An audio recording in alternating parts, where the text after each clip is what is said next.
They say, oh, Bannon, all you guys do, your hair's on fire, burn it. No, this audience, no, we want to save it. Yes, it's got to be purged and reformed. And look at this thing up here. It's so corrupt and so incompetent, so gutless. Why didn't you demand, why didn't you guys demand when he wouldn't show you the thing? Why didn't you go and kick down the door and say, look, we're running up here in the 20s. You're not going to play any games. You're not going to give us something. And I look like a fool because you all look like fools. You can't blame him on Johnson. He's got to go. He's got to go. And people are sitting there where President Trump supports him. Well, hey, President Trump supports him until he doesn't support him. President Trump supports him until he doesn't support him. If somebody's got to show some leadership here, then, hey, I'll take it. I'll take that one. You know, in the Navy, you don't volunteer, but you got to do it. You got to do it. Somebody's got to do this. It's only been just over a month since Donald Trump won the election, and he hasn't taken office yet.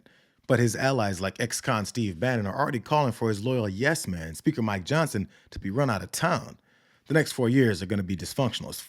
Dude, you're Speaker of the frickin' House. Stand in the breach and lead. People will rally around you. Hell, man, you're the number 2 in line of succession to be president of the United States. A little worm like you. Think about that for a second. Think about that. That requires you to grow a set and stand in the breach, not do this, and not treat people like idiots and hide stuff. I think Johnson's got to be told, you know, either step down now and put somebody in on an interim basis for the next couple of weeks, or just commit to us that you will not run again before. And we have to see some leaders step up here. A little worm like you, Johnson. Yo, this is the same guy that poked his head into the picture of Trump's band of self-interested rich guys on their plane. He thought he was accepted because he was invited to hang out at a UFC fight, and then he rejected his Christian morals to fight tooth and nail against revealing the filthy details of Matt Gaetz' history with teenage girls. But now that Steve Bannon is showing that Trump's approval of him can, like, flip on a second, other loyalists are flipping too. So you won't vote for him? He does not have my vote. Will you change your mind? It would take a Christmas miracle. We just won the elections. We have a mandate, and he's giving away the farm. He's turned this thing into a Christmas tree. I'm wondering why we have control of Congress if we're not going to do what we say we're going to do. Do you think the Speaker, given the way he's handled this, deserves to be reelected on January 3rd? I think there's going to be debate on it.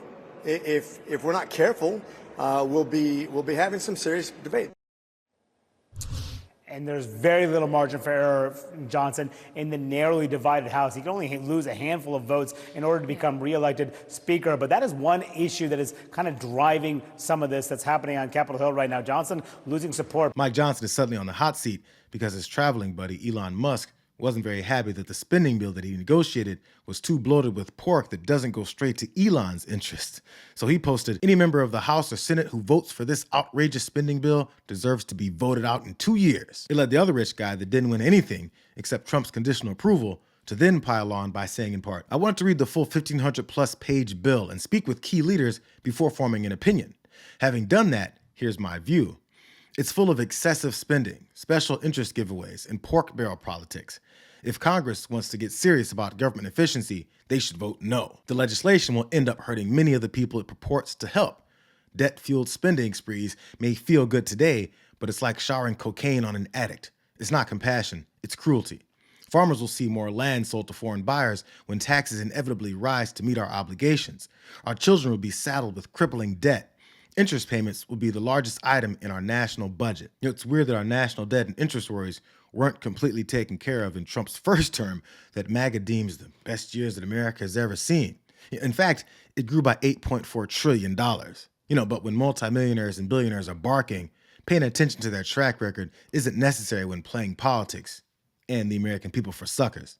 So in order to follow Elon's lead, Trump and Vance joined in. Vance and Trump said lawmakers should pass a streamlined spending bill that doesn't give Chuck Schumer and the Democrats everything they want. Republicans want to support our farmers, pay for disaster relief, and set our country up for success in 2025. The only way to do that is with a temporary funding bill without Democrat giveaways, combined with an increase in the debt ceiling. Anything else is a betrayal of our country. Republicans must get smart and tough. If Democrats threaten to shut down the government unless we give them everything they want, then call their bluff. It must be really relieving to just toss bullshit out like that and not have to worry that your supporters will pay attention to what you're saying while nodding their heads in agreement. Mostly because after talking about how much the farmers love him and claiming Democrats abandoned Republican heirs that were hit hard by hurricanes this year, Trump and Vance never once mentioned what would happen to disaster aid and assistance to farmers that had been included in the bill. Both talked about supporting those provisions, but also called for a clean funding bill. But as long as he claims that the waste in the bill solely rests at the feet of Democrats, who they've pointed out many times are not in power, he knows no one will challenge him on his empty attacks. Senator Josh Hawley helped him out too. Manu Raja posted, Senator Josh Hawley told me he spoke with Donald Trump tonight and the president-elect told him that he was blindsided by Speaker Mike Johnson's government spending deal with Democrats. I know for a fact that Mike Johnson hasn't talked to him about all of this and about what's in the CR because Trump told me, Hawley said. So he needs to figure this out.